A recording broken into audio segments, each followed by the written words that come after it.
हमर बही है तारा बुझाला चुप। हम तो बही रही, हम तो आँख से आना रहे, हमरे तो कुछ देखेबे ना करेला न सुनेबे करेला। तब से आवत ही घूमत ही दिन से दिन खटिया चुरुर पुरुर कैले बा। इहो नया खटिया वहू के बाद तोड़ डालो उलट के वही पर। कहत हवा कि बाप के सुनेबे ना करेला। सुनी हम चल ना ओकर बाद में आए ठीक बा। तारा छोड़े को मन नहीं कर तो हट के नहीं का हो अब कब उठी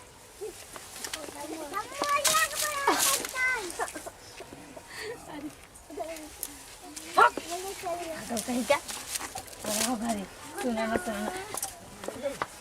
बाद में आई बैठ मत अभी ये को मेहरारू लिया लवा बियाह शादी कह के रात दिन वही घरवा में पाड़ा मशीन पसर जाता। ये एगो मेहरारू लिया ल और खेक आए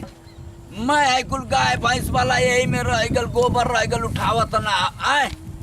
एगो लिया देले बाजन आ सकी करे। ए बाबूजी गोबर बर ना कोला हो रात दिन तो के बुझाला ना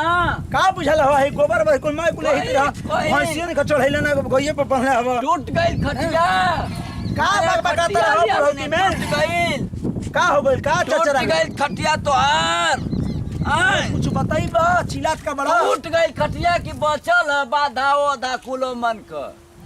का खटिया में का भइल बा। हम बैठल हनी हमका कहीं नहीं कहत हवे कि बहिर का बाप के सुनाई कहत बहिर है तोहर सुन कठले बिना देखले सुनले बियाह शादी कैलेला बियाह शादी कइले मैं तब से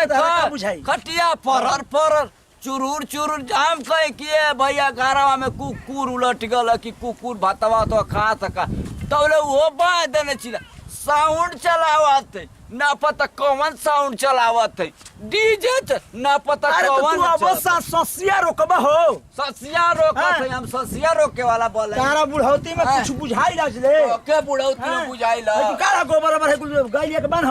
हम उठाई हाथ का उठाई हम उठाई हमरा सुना होई बहु काम तू जवानी फेल कर हमर बुढ़ापा में पंडित जी कहला हन कि तोर बियाह भइलो कम से कम 15 दिन कान धना मत करे मत करिए। हां हम आऊ के कोनो पंडित कहला कि तू जवान बन के घूमिया। हां तो जा जींस पैंट हमर पहन ले घूम जा जींस पैंट पहनाओ थवा हैं जा तोर समझाओ जींस पैंट पहनाओ हां समझा बतावा हो साला के लाज शर्म ई कबो आंखी से मेरा रुए ना देखले आंखें में लाइक हमें ना पता चुरुर बुरुर कैले दिमागे होश में उठ गई ए बाजी हां चली खाना खा ली जे तेरी की रही है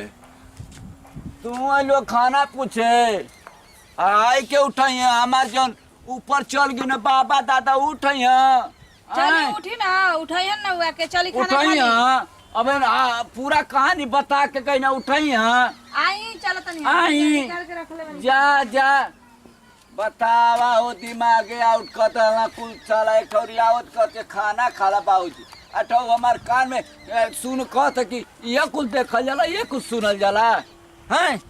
ये एगो अरखा का बियाह कइले हैं कवन ससुर कह देला कि बियाह शादी कर 15 दिन एकदम कामे धंधा मत करिया हैं इलाने लोग के दिन रात दिनवा में सुहाग रात लोहाग रात मनत मैं नया खटिया 3 गो 4 गो तोड़ डालो वो बा खटिया वो के एकदम नाश करता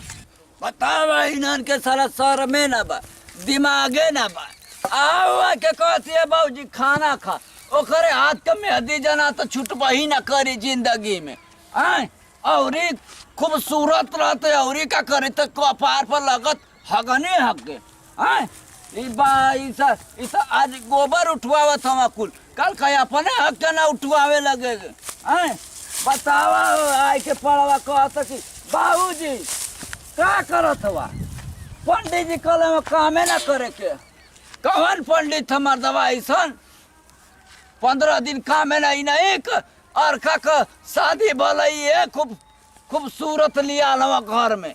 हम आनो का नौजवान रहनी जैसे एगो आदमी काम करता आदमी कहे कि हाँ काम करो। नमस्ते प्रणाम भैया और कुछ ठीक है कहानी बनाओ तुम लोग गोबर उठवावा लोग अपने मजा लोग ले हमके सजा दे ठीक है करवा तो करा नमस्कार प्रणाम। हमने आज आप सब भोजपुरी समाज के गोड़ छुके गोड़ लागत नहीं। गोड़ लागत नहीं भैया, सब भोजपुरी श्रोता समाज के आशीर्वाद की इच्छा रही। और वालों का छोटका लड़का छोटका भाई खेसाइल टू भैया जौन भी वीडियो में गलती हो करके माफ़ करम।